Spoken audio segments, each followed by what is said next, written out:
बिहार के चुनावी अखाड़े में आज उतरे दिग्गज। सूबे में राजनाथ सिंह, नड्डा और योगी भरेंगे हुंकार। चिराग जारी करेंगे पार्टी का विजन डॉक्यूमेंट। तेजस्वी का भी तूफानी प्रचार। पीएम के संबोधन पर कांग्रेस का हमला। कोरोना पर सरकार निकम्मी और नाकारा हुई साबित। देश कोरोना संबोधन नहीं समाधान चाहता है। पड़ोसी राज्यों में पराली जलाने से दिल्ली की हवा खराब। आज से रेड लाइट ऑन, गाड़ी ऑफ अभियान शुरू। वॉलंटियर फूल देकर लोगों से गाड़ी बंद करने की करेंगे अपील। नवरात्रि में महिलाओं को तोहफा। 7 महीने बाद आज से फिर लोकल ट्रेन में यात्रा कर सकेंगी महिलाएं, लेकिन पहनना होगा मास्क। वाराणसी के ज्ञानव्यापी मस्जिद मामले में अदालत आज सुना सकती है फैसला। कल बहस पूरी होने के बाद कोर्ट ने रिजर्व रखा था जजमेंट।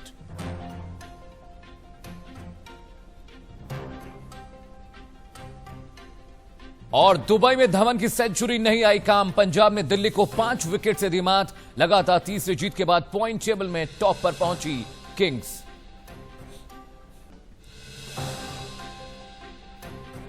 बिहार के चुनावी अखाड़े में आज उतरे दिग्गज। सूबे में राजनाथ सिंह, नड्डा और योगी भरेंगे हुंकार। चिराग जारी करेंगे पार्टी का विजन डॉक्यूमेंट। तेजस्वी का भी तूफानी प्रचार। पीएम के संबोधन में कांग्रेस का हमला। कहा कोरोना पर सरकार निकम्मी और नाकारा साबित हुई। देश कोरोना का संबोधन नहीं समाधान चाहता है। पड़ोसी राज्यों में पराली जलने से दिल्ली की हवा खराब। आज से रेड लाइट ऑन, गाड़ी ऑफ अभियान शुरू। वॉलंटियर्स फूल देकर लोगों से गाड़ी बंद करने की करेंगे अपील। नवरात्रि में महिलाओं को तोहफा। 7 महीने बाद आज से फिर मुंबई में लोकल ट्रेन में सफर कर सकेंगी महिलाएं, लेकिन पहनना होगा मास्क। वाराणसी के ज्ञानव्यापी मस्जिद मामले में अदालत आज सुना सकती है फैसला। कल बहस पूरी होने के बाद कोर्ट ने रिजर्व रखा था जजमेंट। और दुबई में धवन की सेंचुरी नहीं आई काम। पंजाब ने दिल्ली को 5 विकेट से दी मात। लगातार तीसरी जीत के बाद पॉइंट टेबल में टॉप पर पहुंचे किंग्स।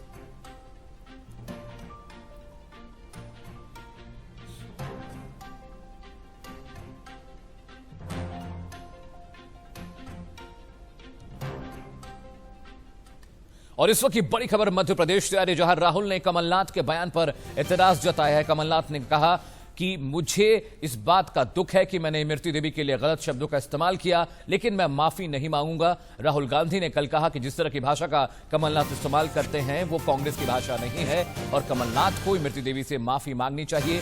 बीजेपी प्रत्याशी इमरती देवी पर विवादित बयान देने के बाद लगातार कमलनाथ निशाने पर हैं और ज्योतिरादित्य सिंधिया, एमपी के मुख्यमंत्री शिवराज सिंह ने भी उन्हें कहा कि महिलाओं के प्रति जिस तरह की भाषा का इस्तेमाल कमलनाथ ने किया है वो कांग्रेस की भाषा है, कांग्रेस की असलियत है।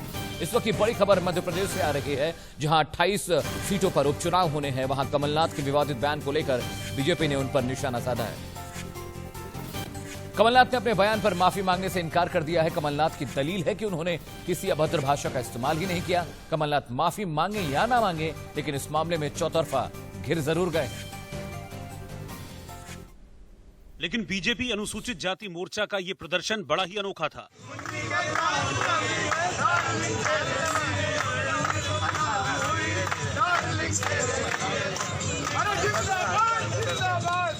बीजेपी कार्यकर्ताओं ने एक आदमी के चेहरे पर मुखौटा लगाकर उसे कमलनाथ बनाया था, जो फिल्मों के आइटम गाने पर डांस कर रहा था, जबकि दूसरा आदमी जिसके चेहरे पर दिग्विजय सिंह का मुखौटा था वो नोट लूट रहा था।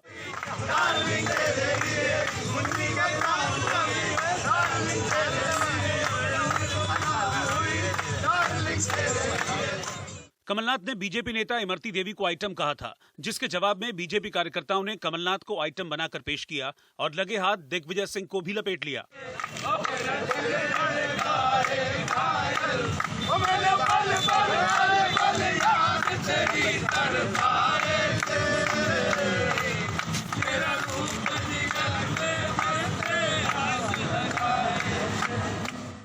कमलनाथ की इमरती देवी पर टिप्पणी को बीजेपी आसानी से जाने देने के लिए तैयार नहीं है। कुत्ता काटे तो उसको काट नहीं सकते, पर डंडे से तो पीटा जा सकता है। वैसी पद्धति पे जैसा उनने हमारी प्रदेश की मंत्री इमरती देवी जी के लिए इतना गंदा बयान दिया, आज उन्हें आइटम करके कहा, तो मैं उनसे पूछना चाहता हूं कमलनाथ जी, क्या प्रियंका गांधी और सोनिया गांधी क्या है? अगर इमरती देवी को आप आइटम कह रहे हो तो प्रियंका गांधी और सोनिया गांधी क्या है? कमलनाथ के खिलाफ बीजेपी मौन रहकर प्रदर्शन कर चुकी है। इसके बाद कार्यकर्ताओं ने जिस तरह से प्रदर्शन किया उसकी भी मिसाल नहीं मिलेगी।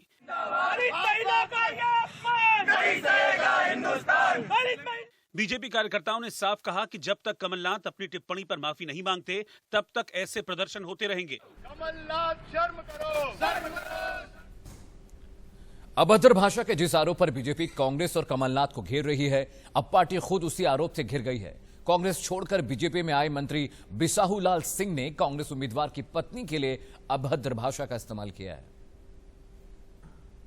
और अनूपपुर से बीजेपी उम्मीदवार बिसाहूलाल का जो वीडियो वायरल हुआ है उससे बीजेपी भी बैकफुट पर आ गई है। इस वीडियो में बिसाहूलाल ने कांग्रेस उम्मीदवार विश्वनाथ सिंह की पत्नी के बारे में अमर्यादित भाषा का इस्तेमाल किया है। विधानसभा के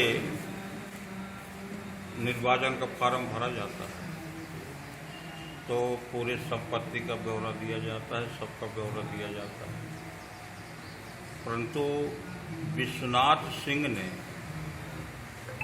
अपने पहली औरत जो वर्तमान में उसका ब्यौरा नहीं दिया है कि मेरा एक औरत और है जिसका शादीशुदा है, रखैल औरत का ब्यौरा दिया है। बिसाहूलाल साहू के बयान पर कांग्रेस उम्मीदवार ने मानहानि का मुकदमा दायर करने की चेतावनी दी है। जिसका चाल चरित्र ही खराब हो वही दूसरे के बारे में उंगली उठा सकता है। मेरे धर्म पत्नी है और मेरे 2 बच्चे हैं और आज जिस तरह के अनर्गल उन्होंने बयान दिया है उसकी मैं कड़े शब्दों में निंदा करता हूं और उनके खिलाफ मैं कोर्ट जाऊंगा, मानहानि के दावा करूंगा कि उन्होंने इस तरह के जो कृत और झूठे आरोप जो मेरे। बताया जा रहा है कि कांग्रेस उम्मीदवार विश्वनाथ सिंह ने पहली पत्नी के निधन के बाद दूसरी शादी की और दूसरी पत्नी का नाम ही शपथ पत्र में दिया है, लेकिन बिसाहूलाल ने दूसरी पत्नी के लिए अमर्यादित भाषा का इस्तेमाल किया। इसके बाद कमलनाथ के बयान की वजह से हमला झेल रही कांग्रेस को भी पलटवार करने का मौका मिल गया। ये टिट फॉर टैट तो नहीं कोई करने की ज़रूरत है। इंसान से गलती होती है, उन्होंने माफ़ी मांग ली। महिलाओं के लिए अभद्र भाषा के इस्तेमाल पर कांग्रेस को घेर रही बीजेपी को अपने नेता के बयान पर जवाब देना मुश्किल होगा। कोरोना काल में रोजगार का संकट है, लेकिन कुछ लोग ऐसे भी हैं जिन्होंने इस आपदा को अवसर में तब्दील कर दिया। मदुरई में एमबीए करने के बाद अच्छी खासी सैलरी पा रही एक लड़की ने लॉकडाउन के दौरान नौकरी छोड़ दी और अपने घर से बेकरी का काम शुरू किया। आज न सिर्फ वो अच्छी कमाई कर रही हैं बल्कि दूसरों को भी रास्ता दिखा रही हैं।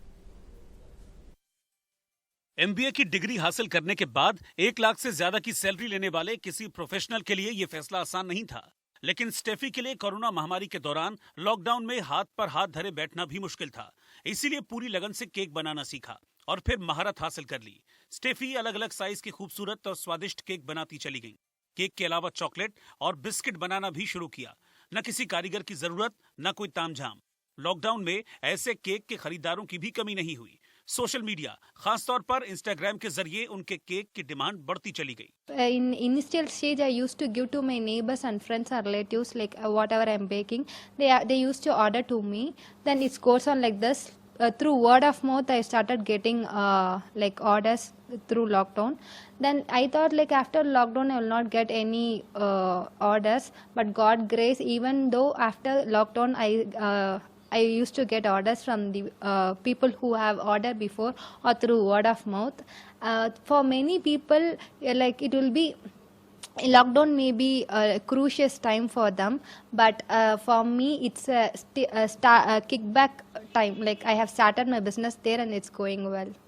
बात सिर्फ इतनी नहीं कि स्टेफी ने एक मुश्किल वक्त को अपने लिए अवसर में बदल लिया। खूबी ये भी है कि वो महिलाओं और लड़कियों को केक बनाने की ऑनलाइन ट्रेनिंग भी दे रही हैं ताकि वो अपने पैरों पर खड़ी हो सके। दिलचस्प बात यह है कि स्टेफी से सीखने वालों में लंदन, यूएस और सिंगापुर की महिलाएं भी हैं।